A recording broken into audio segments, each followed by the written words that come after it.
Before we continue, we ask you to support our channel by liking this video and subscribing. Your participation is essential for us to keep bringing you captivating stories like this one. That day, the Brooklyn sky woke heavy, as if it already knew what was about to happen. It wasn't unusual for it to rain at that time of year, but that morning there was something in the air, a tension that no one could explain. Emily woke even before the alarm went off. Her body was exhausted, but her mind had been unable to switch off for days. Her grandmother had been coughing all through the night, and the wheezing in her chest seemed to grow louder with every passing moment. Emily ran her hand over her face, trying to compose herself, and got up to make coffee even though she wasn't hungry. The smell of stale bread in the pan mixed with the dull sound of the elderly woman's cough coming from the next room. It was routine, a harsh routine maintained by the effort of a young woman who, from a very early age, had learned to live with little and fend for herself. She worked as a salesgirl in a local pharmacy, and with what she earned, she could barely cover the rent and household expenses. Even so, the affection between them was never in short supply. The house where they lived was simple, with peeling walls and furniture either inherited or bought at second-hand stores. But everything there had Emily's touch: embroidered handkerchiefs from her grandmother, makeshift vases made from painted cans, photos of her parents in a worn picture frame. Since the accident that took the lives of her parents, her grandmother had meant everything to Emily. And now, seeing that fragile woman diminishing day by day, she felt a desperate silence that was consuming her from within. When she left for work that morning, dressed in the same pair of worn jeans and faded sweatshirt, she had only one thing on her mind. She needed a solution. Any solution. The pharmacy was just a few blocks away, and the walk there was like suspended time. It was the moment when she thought about what she would do if her grandmother worsened, if she were fired, if she couldn't pay the electric bill. Anxiety tightened her chest, but she tried to keep calm. After all, no one at the pharmacy could see what she was hiding behind her discreet smile. Shortly after opening the store, while arranging products in the display window, Emily noticed a man standing across the street. He had been there for a few minutes, holding a piece of paper and looking around, visibly confused. There was something in his expression, a mix of anguish and disorientation, that made Emily stop what she was doing and cross the street. "Are you all right, sir?" she asked in a soft voice, trying not to scare him. The man showed a crumpled prescription and said, almost in a whisper, "I need to buy this blood pressure medicine, but I lost my wallet and I don't know how to get back home." Emily looked him in the eyes and saw fear. Without a second thought, she gently took his arm and said, "Come with me, we'll find a solution." She led him to the pharmacy, sat him down in a chair, offered him a glass of water, and went to the counter to fetch the medicine. She paid with her own money, without overthinking, simply doing what she felt was right. Robert returned home in the early afternoon, walking slowly with unsteady steps, still holding the envelope with the medicines. Anthony was desperate. He had contacted employees, neighbors, even rideshare drivers, to reconstruct the possible paths his father might have taken. When he saw him enter through the gate, he nearly broke down. "Dad, where have you been? I was going crazy," he exclaimed, running toward him. Robert looked up with a mix of guilt and exhaustion. "I got lost, son. I went to buy my medicine, but I dropped my wallet. I didn't know how to get back." Anthony embraced him tightly, with visible relief. "You can't go out like that. I thought you were—" And he couldn't finish his sentence. The two fell silent for a moment. Then, as he helped his father sit, Anthony noticed the package of medicine. "How did you get this?" he asked, confused. It was then that he heard the story for the first time, told with emotion, detail by detail, as if Robert were recounting a miracle. "A young woman saw me standing in the street, completely lost. I must have looked like a madman," he said with a sad laugh. "She took me to her pharmacy, sat with me, gave me water, and paid for the medicine with her own money. Anthony listened silently, but inside every word seemed to press a button. His father continued, "I tried to write down her name, but she wouldn't. She said she just wanted me to be well. A good soul. One of those you hardly see anymore." Anthony took a deep breath. He was moved. He knew his father wasn't exaggerating. He was a man of few words, and when he praised someone, it was because he had truly been touched. "Where is that pharmacy?" he asked. "On Lexington Street, near the bakery. That is called Emily," Robert replied, his eyes shining with emotion.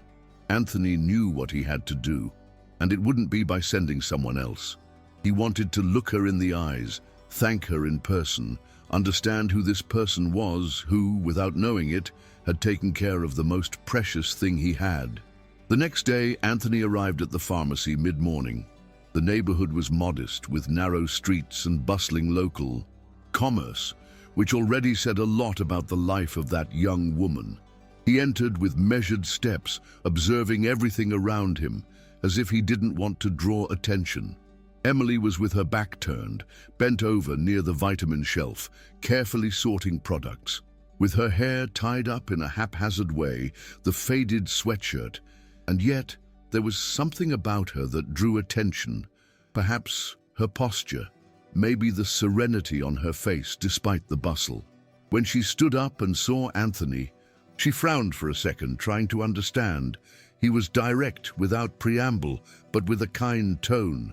"My father was here the other day. He said a young woman helped him when he was lost." Emily was a bit surprised, but soon the pieces fell into place. "Ah, he was quite disoriented, poor guy. I got worried. Luckily, he made it home." Anthony nodded, his eyes saying more than words. "He got home thanks to you. I'm his son. I just wanted to thank you in person." She offered a discreet, somewhat shy smile, as if she wasn't used to receiving that kind of attention. "It was nothing, really. He just needed help. I only did what anyone would do." Anthony held her gaze a moment longer, as if trying to store that image. He didn't insist or prolong the conversation. He thanked her once more and left, but with a strange feeling in his chest, as if that brief encounter held more importance than he could explain at that moment. Anthony went home, with her face imprinted in his mind. It wasn't just about beauty. Although Emily had striking features with defined traits and eyes that seemed to carry an ancient weariness, it was something else. Something in the way she spoke, in how she didn't flaunt receiving credit for something that anyone else might have used to show off. He thought about that for the rest of the day, and the next day he returned. This time he bought some arbitrary ointment, invented a doubt, and stayed longer. Emily attended to him with the same care she gave to everyone, but she noticed that he seemed different. He wasn't from around there, judging by his way of speaking, by his simple but well-kept clothes, and above all, by his look, firm but kind. The conversation between them unfolded naturally, without force.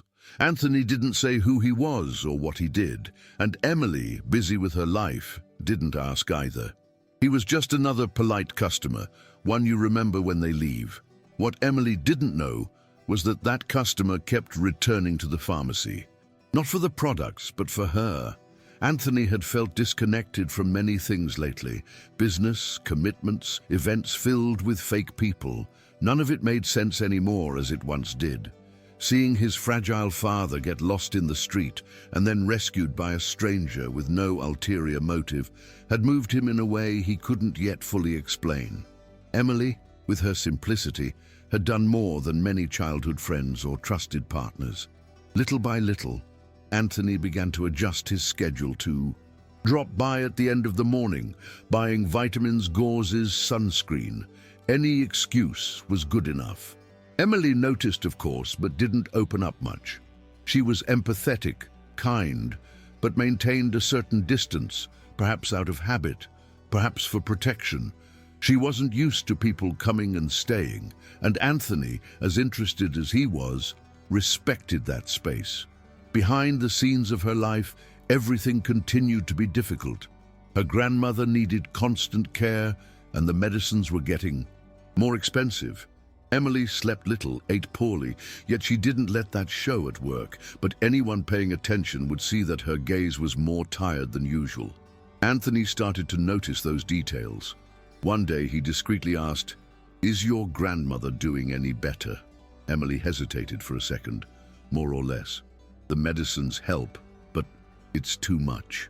He didn't press further, but he mentally noted every word. Later, he personally brought some items he knew she had bought before. "So, you don't run out of stock," he said with a smile. Emily thanked him, surprised. That was new for her. She wasn't used to unbound kindness, and that made her wary, but also, in a strange way, it made her feel welcomed. It was as if the world around her was beginning to change, just enough so she could breathe a little easier. What Anthony didn't know was that the bond beginning to form between them was being built amid the chaotic silence of Emily's life. Her grandmother's condition was worsening. Week by week, the episodes of breathlessness became more frequent, and the dizziness came accompanied by extreme fatigue. Emily began sleeping with one ear attuned to the slightest sound from the next room, getting up several times at night to check on her grandmother's breathing. When morning finally came, she dragged herself to the pharmacy, trying to maintain a firm appearance, but inside she felt as if she were racing against time.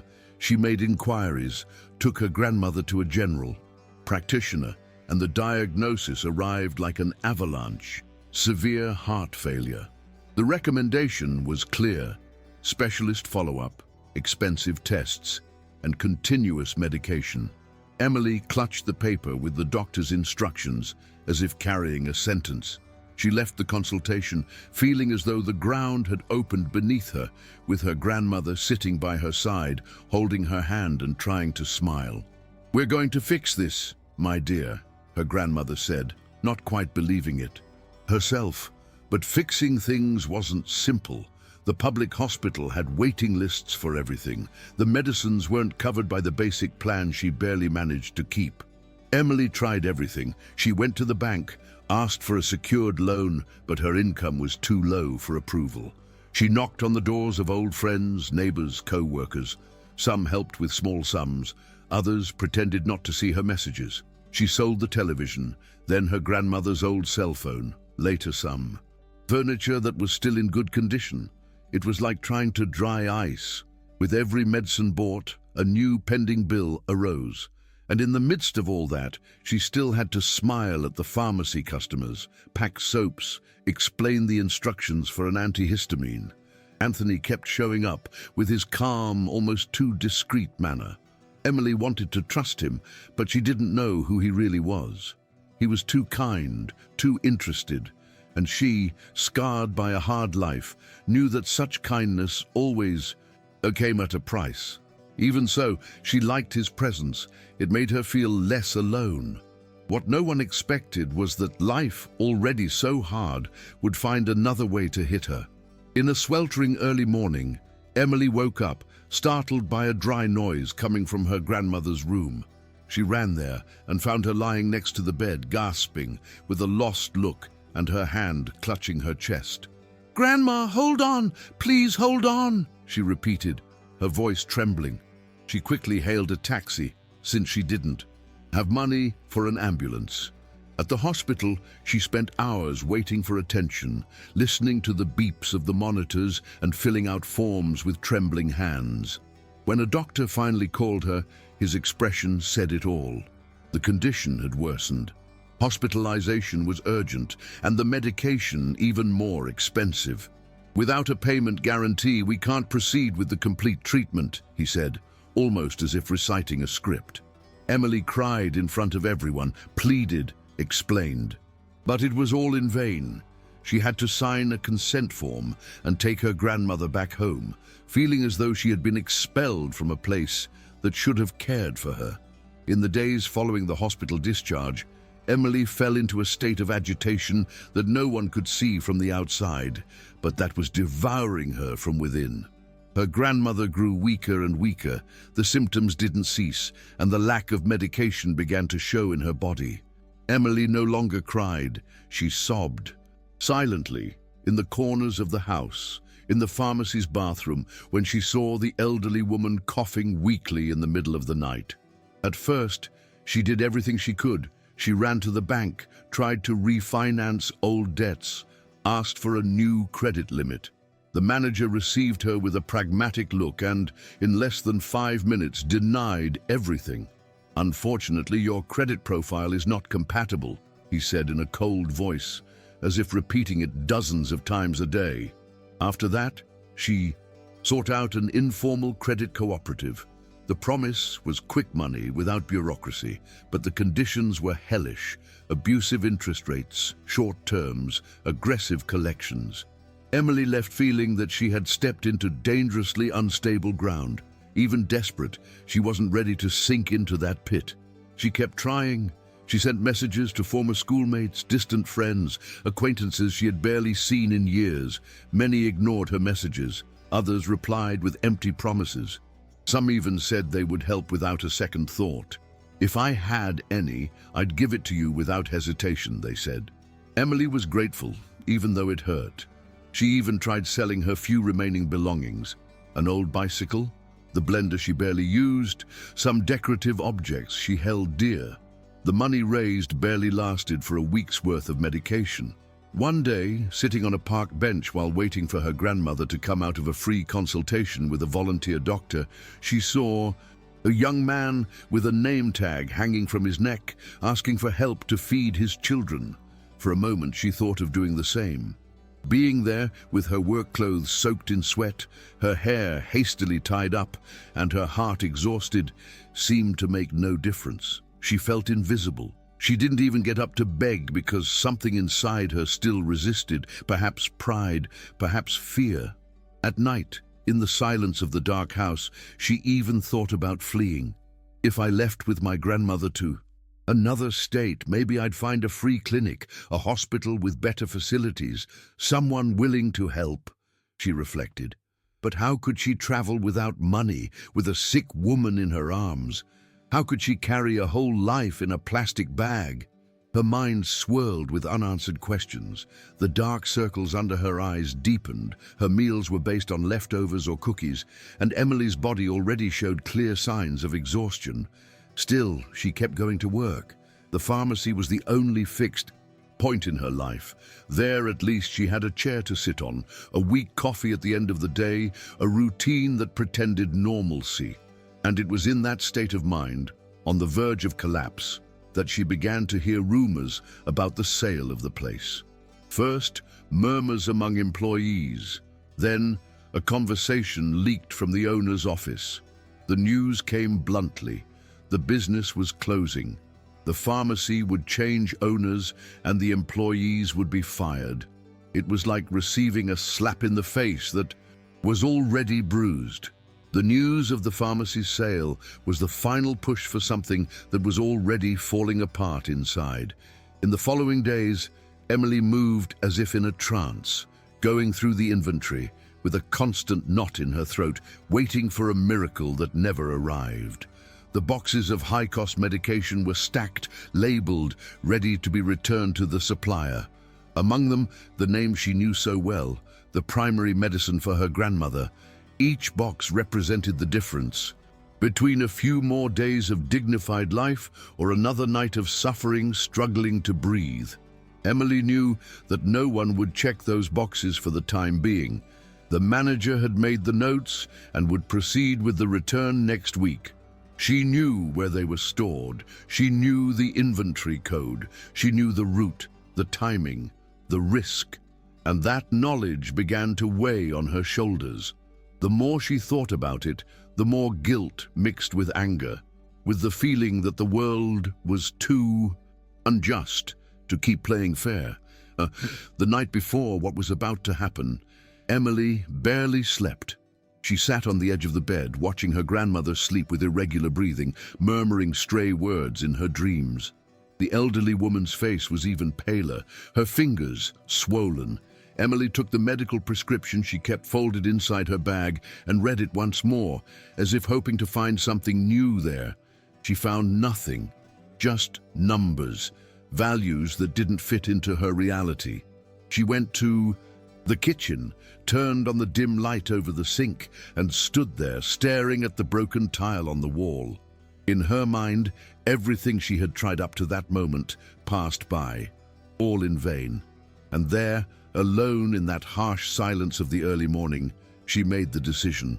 It wasn't an impulse, it was an internal process made of pain, exhaustion, and a complete absence of alternatives. "I'm not a thief. I'm a granddaughter, and no one is going to help me," she whispered, as if she needed to hear, and that justification to keep breathing. She returned to the room, lay down next to her grandmother, embraced her with her slender body, and closed her eyes, not knowing if she could really do what was on her mind. The next morning, everything happened with a desperate slowness. Her uniform felt tighter, time dragged on, and each step to the pharmacy felt twice as heavy. Upon entering, she greeted her co-workers in a subdued tone. She went to the inventory under the pretext of looking for a box of painkillers and paused for a few seconds in front of the shelves. Her heart pounded so loudly she could hear it. Her hands trembled. She thought about giving up, about turning back, about pretending nothing was happening. But then she remembered her grandmother coughing up blood that early morning, and at that moment, her body acted on its own. She took out 3 boxes, stuffed them into the back of her backpack, and left with a pale face, her forehead wet with sweat. She didn't know if anyone had seen her. She didn't have the courage to look back. She returned to the counter and continued her shift as if it were any ordinary day. But inside, she was shattered. With every customer who entered, she thought she would be discovered. With every touch on her shoulder, she imagined someone saying, "We know what you did." But no one said anything. And she went home as if fleeing, with the medication in her hands and guilt tearing at her chest. The next day, Emily arrived for her shift as usual. She had already administered the medicine to her grandmother, who that morning seemed to breathe a little easier. That gave her a strange feeling of relief mixed with fear, as if she were living on stolen time, a silence that could shatter at any moment. She tried to concentrate on work, but everything seemed slower. The words of the customers sounded distant. Her head felt heavy. And then, around mid-afternoon, the manager appeared at the counter with a serious expression. He carried a sheet of paper in his hand, and his eyes were fixed on it. "Emily, I need to speak with you. Now." His tone was direct, curt. She followed him to the office with her heart racing. Once inside, he closed the door and threw the papers onto the table. 3 boxes of high-cost medication have disappeared. They were under your responsibility in the inventory. Can you explain?" The manager's face reddened. The tension in the air was palpable. Emily stood frozen. She couldn't lie. The words came out haltingly. "It was for my grandmother. She's very ill. I was going to return them. I swear." The manager looked at her incredulously. "Did you steal from the pharmacy? Do you have any idea what you're saying?" She began to cry, falling apart right there, her hands trembling and her face hidden. "I just didn't want her to die. I had nowhere else to turn. I didn't want this." But he showed no empathy. "A theft is a theft, Emily. You'll have to answer for it." He pulled a cell phone from his pocket and began dialing. "If you want to call someone before the police arrive, you'd better do it now." Her world crumbled as he typed the number. Sobs echoed in that small room. And then, suddenly, the door opened. Anthony stood there in the doorway, watching the scene with a furrowed brow, his eyes hard and alert. Emily saw him, and her whole body froze. He didn't ask anything immediately. He simply entered, closed the door calmly, and looked at the manager. "What's going on here?" he said in a firm voice. The man, still holding the cell phone, replied, "This employee confessed to stealing medication from the pharmacy. I'm calling the police." Anthony looked at Emily, who was barely standing. Then he turned his gaze to the manager and said without raising his voice, "Turn that phone off." There was a second of absolute silence. The manager laughed, not quite understanding. "What did you say?" Anthony moved slowly closer. "You're not making that call. I'll take responsibility. I'm going to pay for the boxes. Now." The manager hesitated. "And who are you to—" Anthony interrupted firmly. "I'm the son of the man you helped when no one else would, and you're going to listen to me." The manager's expression changed instantly. He went from indignation to confusion and then to concern. He took the card from his wallet, read it carefully, recognized the name. Suddenly everything looked different. "Look, I was just doing my job. This is serious. But if you—" He began, searching for an out. Anthony wouldn't let him finish. "It's settled. And if you decide to continue with this, you should know that I could buy this pharmacy right now just to ensure that it stays in her hands. But you won't have to, right?" The silence was the only response. The manager shook his head, embarrassed, and left the room without another word. Emily was still there, leaning against the wall, as if she had just woken from a nightmare. The backpack lay on the floor, her eyes red, her shoulders slumped in shame. Anthony turned toward her with an expression mixing firmness and contained care. "Are you all right?" he asked in a much softer tone than before. Emily shook her head, at a loss for words. Her voice came out low, almost a whisper. "You didn't have to do that." Anthony took a deep breath. "You saved my father without even knowing who you were. I just did the minimum for someone who did the maximum when no one else did." She felt a knot in her chest that she couldn't explain. It wasn't just shame for what she had done, but also an intense relief that left her stunned. She slowly sat down, hands on her face, trying to hold back the tears that began to flow uncontrollably. "Forgive me. I swear I didn't mean to steal. I didn't know what else to do." Anthony said nothing more. He sat by her side and simply stayed there.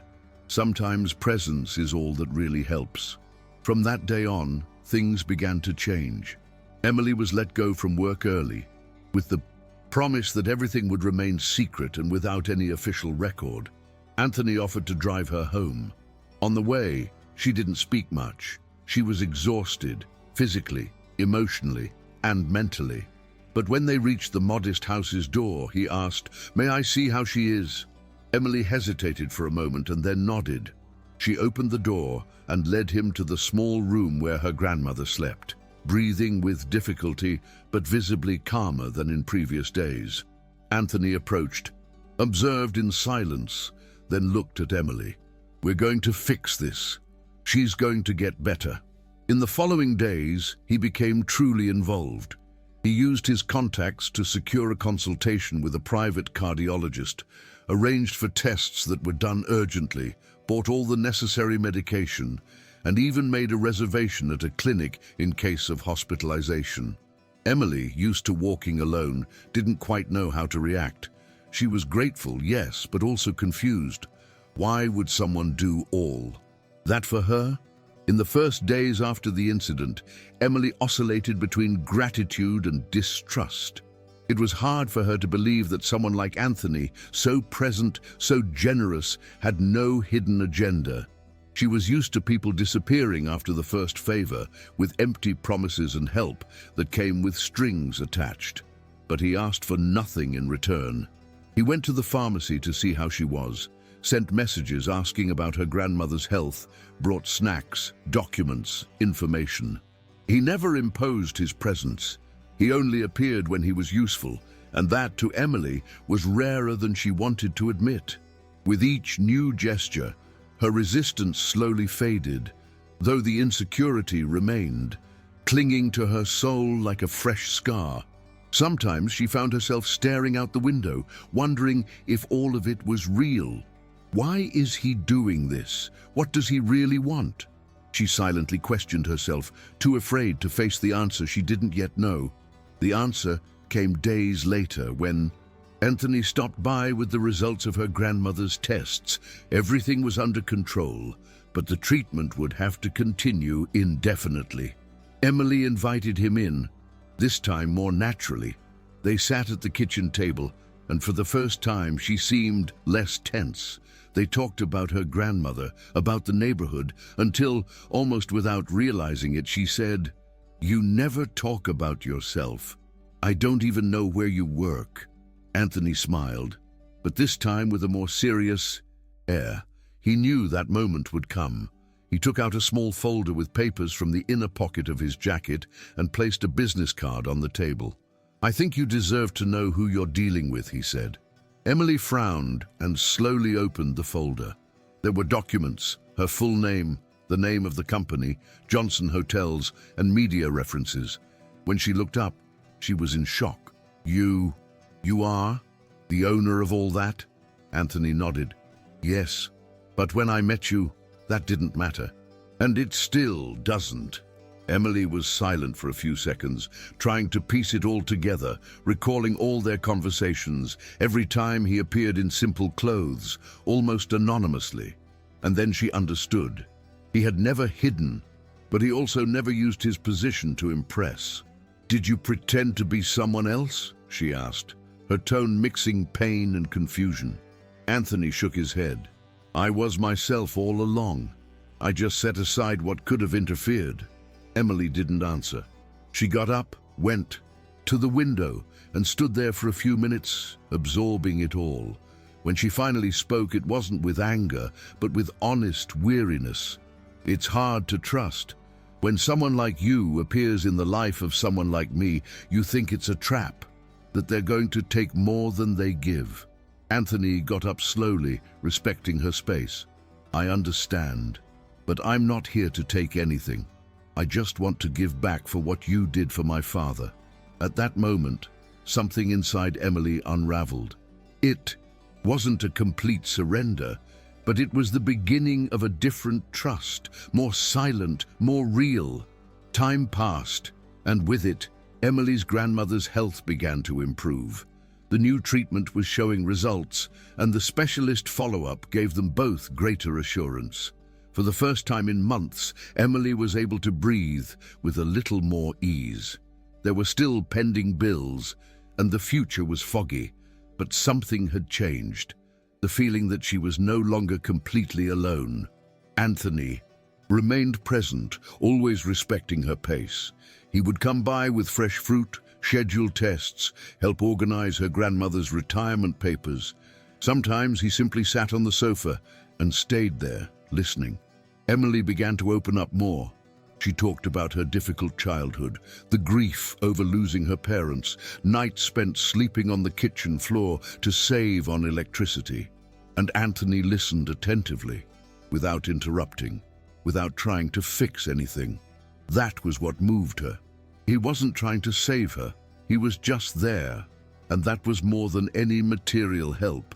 In one of those conversations, sitting on the small balcony of the house while her grandmother slept, Emily remarked how she had always felt powerless in the face of inadequate access to healthcare. "People die because they can't afford a blood test," she said, slowly stirring a cup of tea. Anthony listened in silence. She continued, "I've seen so many people leave the pharmacy in tears, elderly, without money, mothers asking for discounts to buy antibiotics for their children." Then he asked naturally, "What if you could change that, even if just a little?" Emily laughed, incredulous. "With what? With my tarnished name and a backpack full of bills?" But Anthony was serious. "What if you had support, structure, a small space but yours to do something different?" She fell silent. She had never allowed herself to imagine something like that. She was so used to surviving that dreaming seemed dangerous. Yet that night, she went to sleep with the image of a small, simple pharmacy, full of people, with a row of chairs outside and a sign on the door that read, "Service with listening and respect." Over time, that idea stopped being just a thought and began to take shape. Anthony knew of peripheral neighborhoods where access to medication was almost non-existent. He took Emily to visit one of them, and what she saw was a reflection of her own history. Improvised homes, children playing, barefoot, elderly with crumpled prescriptions in their pockets and lost gazes. There, something inside her awoke again. It wasn't just about helping. It was about giving meaning to all she had experienced. The suffering that had shaped her, the pain that had nearly destroyed her could transform into something greater. Anthony presented a basic project, renting a small space, partnering with suppliers, and proposing to sell medications at cost price with free service for the elderly and vulnerable families. Emily hesitated. She was afraid of getting her hopes up, but after talking with her grandmother, who took her hand and said, "You have a mission, dear," she realized that she was no longer just a survivor. She was someone who could make a difference, even if she had little, even if she felt fear. The process of setting up the community pharmacy wasn't easy, but it was the first time Emily felt ownership of something. Anthony handled the bureaucracy, the supplier contacts, the documentation, but it was she who chose the neighborhood, who decided where to locate the counters, who suggested there be a free shelf with basic items for those who really couldn't pay. The space was small, with simple walls and polished concrete floors, but there was something there that no big pharmacy chain could offer: authenticity. Emily spent her days painting the facade with the help of neighbors, cleaning the inventory, organizing everything with her own hands. Sometimes Anthony would arrive with new boxes, and she would greet him with a lighter smile, less guarded. Her grandmother, despite her frailty, insisted on visiting the place little by little. She would sit in a plastic chair and watch with pride. "You built this with courage, not money," her grandmother said in a low but firm voice. And Emily believed it. For the first time, she truly did. The inauguration was discreet, just as she wanted. No banners, giveaways, or fireworks. Just a small sign on the door with the name San Vicente Community Pharmacy and a handwritten notice, "Service with empathy and respect." The first customer was an elderly man with a cane who lived 3 blocks away. He presented an old prescription and left excited to receive his medicine at a symbolic price. Then came a mother with 2 children, then an elderly woman with Alzheimer's whom her grandson pushed in a wheelchair. Emily attended to each one with the same care as always, but with a new feeling in her chest. It wasn't just that of an employee. She was responsible for it all. The nights were still long and the fear of failure never disappeared, but now she walked with her chin held high. Anthony remained nearby, but he never took the lead. He made sure she shone, that she made the decisions. It was as if silently he was there to ensure that the ground would never again slip from under her feet. And Emily, little by little, began to notice that she no longer needed to defend herself against him. He was by her side. It was in that new scenario that the relationship between them truly began to change. It wasn't just gratitude anymore, nor merely companionship. Emily began to look forward to Anthony's visits with an anxiety she couldn't quite name. The silences between them ceased to be awkward and became spaces of trust. Sometimes he brought coffee. Other times, he brought news of his father, who was still delighted with her and asked about Emily every week. On a rainy afternoon, they found themselves trapped together inside the pharmacy due to a sudden street flood. They laughed, organized boxes, talked for hours. There, something changed. Anthony looked at her and said sincerely, "I've never met anyone like you. Strong, fair, and yet so kind." Emily looked away, trying to hide her emotion, and responded with a shy smile. "I've never met anyone who does so much without expecting anything in return." They didn't touch. They didn't kiss. But something was said there, in a silence that only 2 people who have been through so much can share. Robert began to visit the community pharmacy whenever he could. Anthony often took him, and he would take the trouble to talk with all the neighbors, as if that little shop were a meeting point. But with Emily, it was different. Every time he saw her behind the counter, in her simple lab coat and serene smile, he became emotional. "You have no idea how much I prayed to come back here and see you well," he said on one visit, gently taking her hand. "You were the beginning of all this. she replied with a smile mixed with tears. He looked around at the organized shelves, the accessible medications, the handwritten posters with information for the elderly. You did more than help. You planted something good in the world, and look at what has blossomed. On one of those visits, Robert noticed the way Anthony looked at Emily as she explained a treatment to an elderly lady. It was a look that said more than words. He waited for the right moment, approached his son, and said in a low voice, "I've never seen you so calm with anyone." Anthony smiled, a little shy. "She's different, Dad." Robert patted his shoulder gently. "She has courage, and she does you good. I can see that." Later, when Emily returned to the counter, he came over again, looked her in the eyes, and said, "If you ever wonder if that gesture was worth it, know that it was. Not just for me, but for everything that followed. You didn't just save one life that day. You saved many." Emily didn't respond. She only nodded with tear-filled eyes, holding back the emotion in her chest. It was as if suddenly everything she had lived through in the past few months made sense. From that day on, something solidified between the three of them. Robert became a regular visitor at the pharmacy, almost like an informal counselor. He would sit in one of the chairs near the entrance and chat with whoever arrived, praising the service, reminding everyone how that story began. For her part, Emily began to feel in Anthony something that went beyond affection. It was admiration, it was trust, but it was also love. A love that grew slowly, unhurried, based on everything they had experienced together. There was no need for a rehearsed declaration or grand promises. It was in the everyday, in the small gestures, in the way he expected her to close the store at night, or how she prepared coffee, knowing he would show up. It was a kind of love born of respect, of cohabitation, of shared pain and reconstruction. And although Emily still carried fears and scars, she was no longer the same as before. She had discovered, with every difficult choice, that when you act with truth, life finds a way, sometimes clumsy, sometimes late, to give back everything you offer to the world. In the following days, Emily found herself surprised at looking at him differently. It wasn't just because of his constant presence or unconditional support. It was because of how he respected her silences, understood when she needed space, and got involved without intruding. Anthony wasn't a savior, and maybe that was what fascinated Emily the most. He was by her side, not above.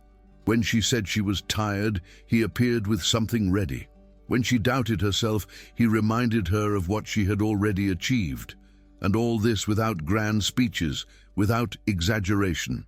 One afternoon, as they closed the pharmacy together, Anthony offered to walk Emily home.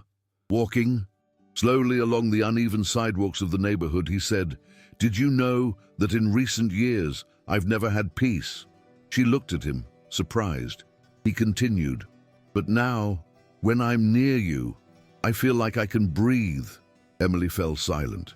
Deep down, she already knew the answer her body was giving without words. Her grandmother noticed, before Emily even admitted it. "She looks at you like my grandfather used to look at me when we were young," she said one morning while they were having coffee. Emily laughed a bit shyly but did not deny it. For the first time, she was no longer afraid of that feeling. It wasn't a passion that swept her away, nor a fairy tale. It was a bond. It was admiration, care, and companionship. Anthony didn't distance himself, even when she put up barriers. He knew how to wait.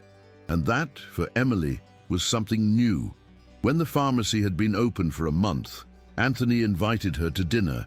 Nothing fancy, just a table in his backyard with homemade food, prepared by Robert.